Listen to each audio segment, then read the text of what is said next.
All right, everyone, welcome to the fifth screencast for Chapter 4. Chapter 4 is discussing elasticity. Up to this point, we've been talking about price elasticity of demand. And so moving forward with this screencast, we're kind of assuming that you've got price elasticity of demand down. So if you don't, go back, review those screencasts, go through the book, do the try what you know questions to see if you fully understand price elasticity of demand before moving along to income elasticity of demand. All right. So when you have a simple supply and demand curve, let's go with just the demand curve, and you change the price, right? If you change the price, you get a change in the quantity demanded. That causes a movement along the demand curve, right? Changing price causes you to move along the demand curve, all right? But so that affects your consumption of the good. But changes in income, that causes a shift in the demand curve, right? So if this person, if suddenly lots of people have less income, the entire demand curve might shift in, or it could shift out, all right? So, but shifting demand curves also affects the consumption of a good, all right? So income elasticity of demand wants to know, as your income changes, how does that change your quantity of a good that you demand? So it's how responsive a change in quantity purchased is as a result of a change in income. Okay, so the formula for that is, again, remember, it was the elasticity of price elasticity of demand was just percent change in price of the good on the bottom, percent change in quantity demanded of the good on top. This is just percent change in someone's income in the bottom, percent change in the quantity demanded on the top. So the elasticity formulas all have this similar look. What is the thing that I'm changing? What is the percent change of the thing that I'm changing? What is the percent change in the thing that is responding? Here it's the quantity demanded. I changed the income. What is the size of the response in terms of the quantity demanded? Okay. So is this ratio positive or negative? Let's think about it for a minute. If I give you more income, right? If I give you $1,000 more, what does that do to your quantity demanded for a particular good? We've already talked about that before, but we didn't quite have the words, the vocabulary yet to precisely say what was going on. But we did talk about goods in which, if your income rises, what does that do to your quantity demanded? Okay? So income elasticity could be positive or it could be negative depending on the type of good it is. If income elasticity is positive, then there is interest in whether or not it's a big positive change or a small positive change. If I give you $1 million and you only change your consumption of a good a little, you only increase it just a little, then that's different than if I give you $1 million and your quantity consumption of a good goes through the roof. All right, those are the different extremes in terms of elasticity. All right, so recall that for a normal good, that meant that when your income goes up, you buy more of the good. All right. Inferior goods, it meant when your income goes up, you buy less of the good.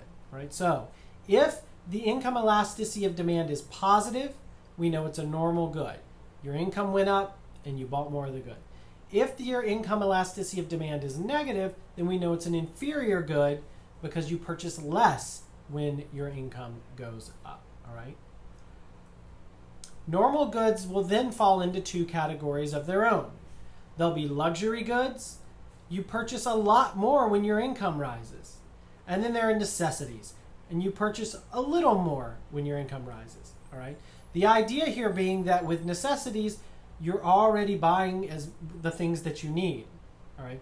So think of something like toilet paper or paper towels, something that you have to have. All right.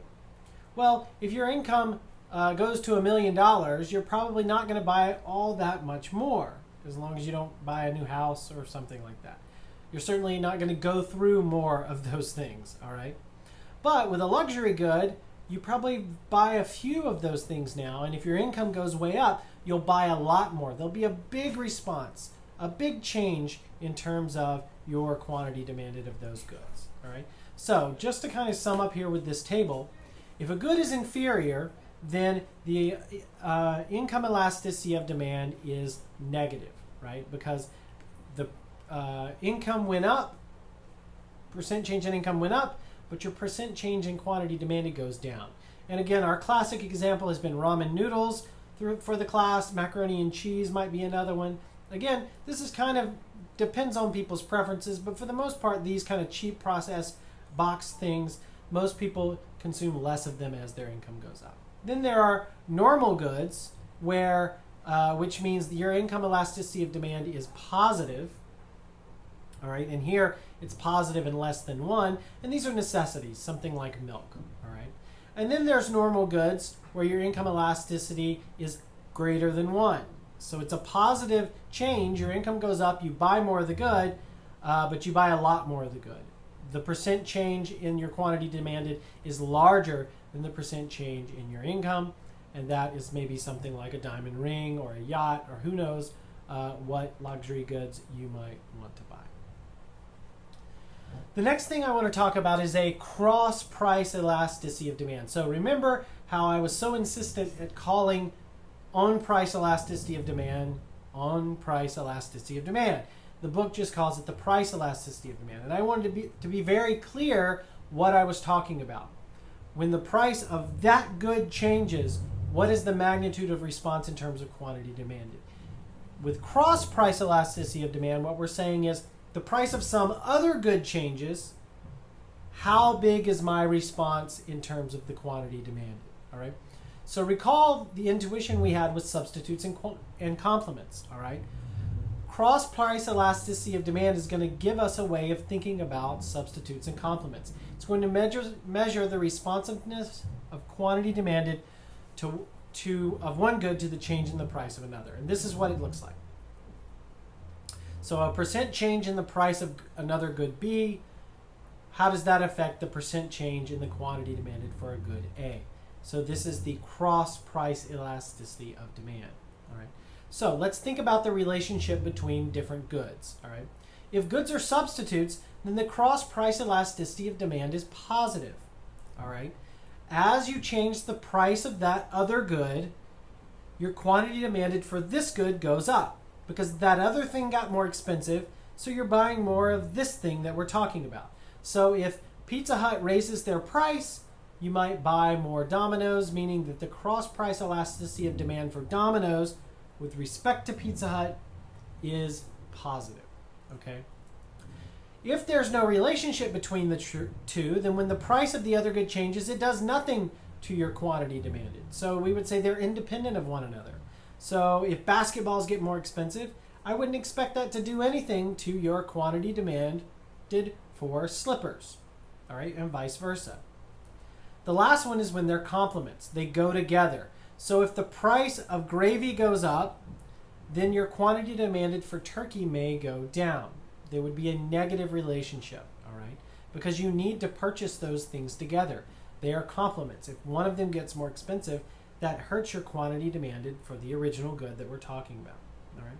So that's cross-price elasticity of demand and income elasticity of demand. So take a look at those. Again, go back, do your income elasticity of demand, and make sure you have all of these things.